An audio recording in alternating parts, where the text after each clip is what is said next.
All right, good morning, everyone. It's Thursday, July 29th, 2021. We've got 2 days left here in the month of July, and we're going to get started on the pre-market review for the S&P 500 futures market. Sorry about that. Just looking at some things on my chart here.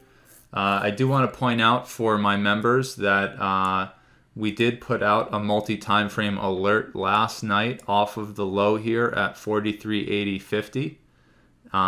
Just after we made the double bottom here at 80.50, right around 43.84, I went ahead and put the alert in the channel there. We had pretty much from the 4-hour all the way down to the 512 tick chart, we had bullish indications off of that 80.50 double bottom. And then from there into the overnight session, you can see we've pushed over 20 points, and they're still continuing to push higher as I speak here. So just one of the great features of our community here. Wanted to point that out really quickly.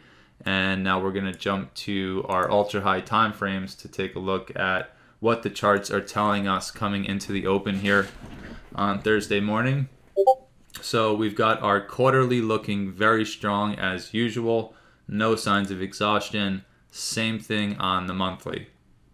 When we get down to our weekly, we did talk about the potential bearish indication off of this weekly candle. However, we were also talking about the fact that we have, 2 more days of price action, or 3 days yesterday. So we do have all day today and then all day tomorrow before this candle officially closes. And as we know, in about 1 or 2 minutes, the entire situation in the market could change. So there's a lot of possibilities over the next, let's call it 48 hours for things to kind of develop and change in here. We can say that after that, off of that previous candle, before we could see this new candle form, we definitely had a push to a higher high and a push to a lower high, so somewhat of a bearish indication on that weekly candle. But then as we pushed into the next week, we did push higher. And so this, in a sense, has somewhat been negated. However, it would not be surprising if they break above a bearish signal by a few ticks, a few points, and then go ahead and actually sell off. So these are some things we want to keep in mind from the larger perspective. And it looks like right now we are starting to break a little bit higher on RVI compared to when this previous weekly candle, or from 2 weeks ago. So we might not necessarily have that bearish divergence up here, exotic divergence, by the time this ends. But we do have a little bit of time for all that to develop. When we get down to our daily here, we did have the bullish indication off of the previous daily bar close. So you can see that if we look at this from the bottom end perspective, the candle that closed yesterday closed higher than the candle that closed the day before that, but the RVI closed lower. So there is an argument to be made of a bullish indication there off of the previous daily low.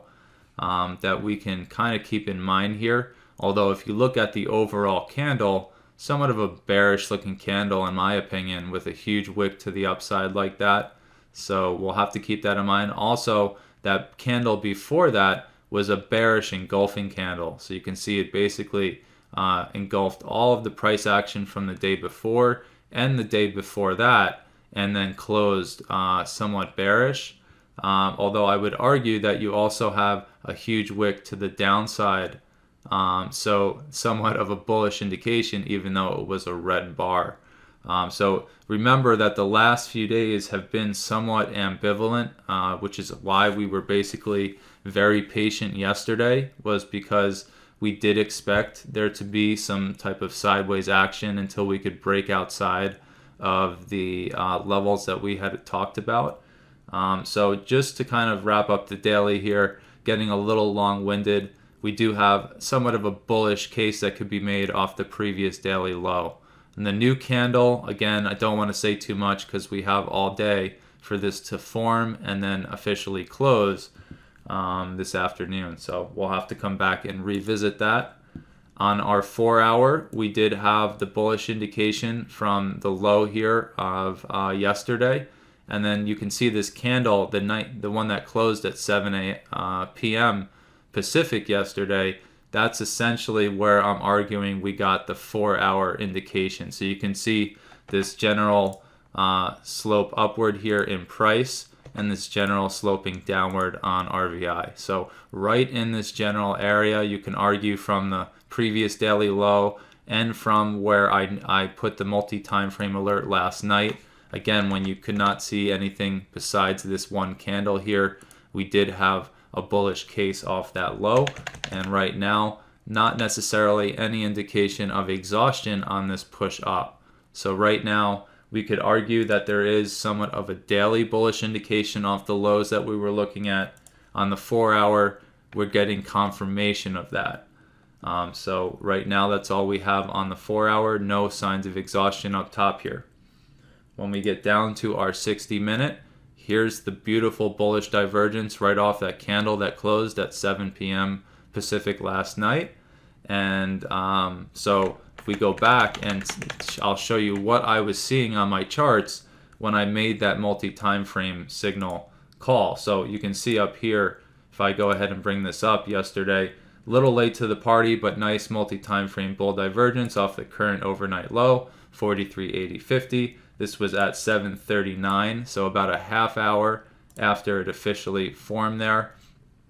And this is what I was seeing here, was essentially this bar right here, and seeing this very clear bullish divergence that was identified as a potential bullish divergence at the time, because the candle hadn't closed officially and then pushed above.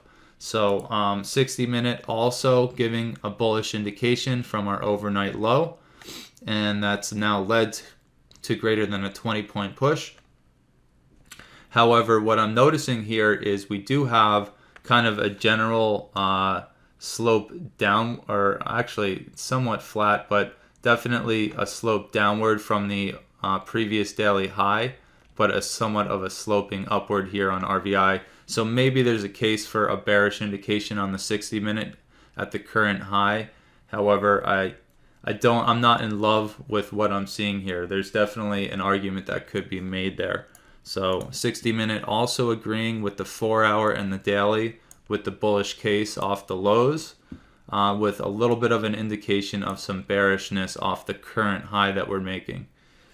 Now, when we go to our 30-minute here, 30-minute also was showing kind of that similar thing you could see on the 60-minute, and that is somewhat of a bearish case off of the highs that we've been making here in this pre-market session. And so we'll have to keep that in mind. Once again, here's that bar that closed at 7 p.m. Pacific last night, and this is exactly where I started to see this buildup of some potential bullish divergence off that low as well. And so from there we pushed. We have a little bit of a bearish indication as we continue to try to push higher here. And so we only have 2 time frames indicating that. We'll have to look at the 10-minute and see if there's any agreement. It looks like this morning there's a lot more bullish indications off the overnight low than there are bearish indications off of the current overnight high. So 10-minute here, I guess you could say that we could agree there's agreement off of the overnight high that was formed around 3 a.m. But now as we continue to push here, we are getting a little bit of a buildup as well. So our 10-minute, our 30-minute, and our 60-minute have some bearish indications as we push, but every time frame, including the 3 time frames with the bearish signal, have a bullish indication off of the overnight low, giving me much more of a bullish case coming into this morning.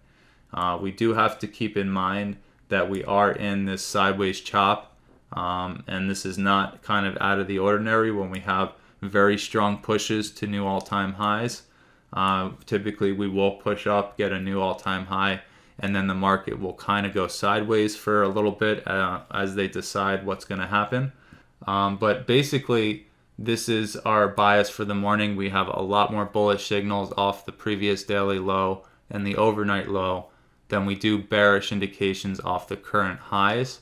So what I would expect here is an attempt to push and break the previous daily high, and then push up to get through the prediction point here, and then break the all-time high up around 1675. Essentially getting over the previous daily high is going to be a really good sign for the bulls, but then there are some levels above us that we're going to have to get through as well.